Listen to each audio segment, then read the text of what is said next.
Здравейте хора, днес ще ви показвам какво съм рисувала в тази тетрадка вчера и днес също. Нека да започваме. Това е първата страница. Чакайте. Това е втората. Това е много сладичко. Това тук е едно момиче, което играе баскетбол и лапа. Тук пък още едно момиче, обаче не съм ми нарисувала лице, защото така ми харесва.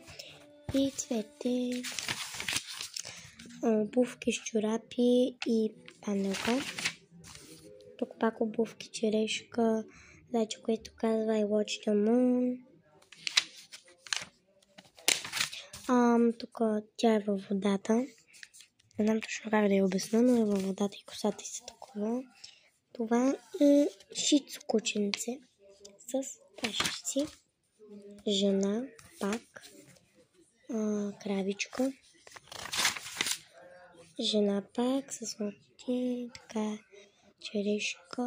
черешки с сърце. Тук, как се казваха тези обувки за балет, но не се сещам как се казваха. Тук пък роколета за балет. Тук пък има много неща. Зайци, сърце, цвете, жена. Тук пък има хамстера. Вие го знаете. Този от Snapchat. Ако имате Snapchat. И в YouTube го има. Така че. Зайче и пате. Това е Барбарон. Това детско. Ето. Това е Барбарон. Ако не знаете. И това е обувка. Това е ябълка, нагризана ябълка.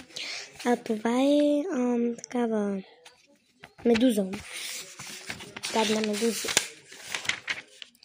Това е око. Това е жена, която не съм нарисувала много хубаво. Нали, страни лице на жена. Тук тази жена съм нарисувала хубаво. Тук това момиче, което е с дънки, няма глава. Просто така. Пак е жена, която е направила с двете и ръце. Имаше още. Не, няма. Да, хора, това беше всичко. Но мен лично любимата ми страница е ето тази. Чао, хора!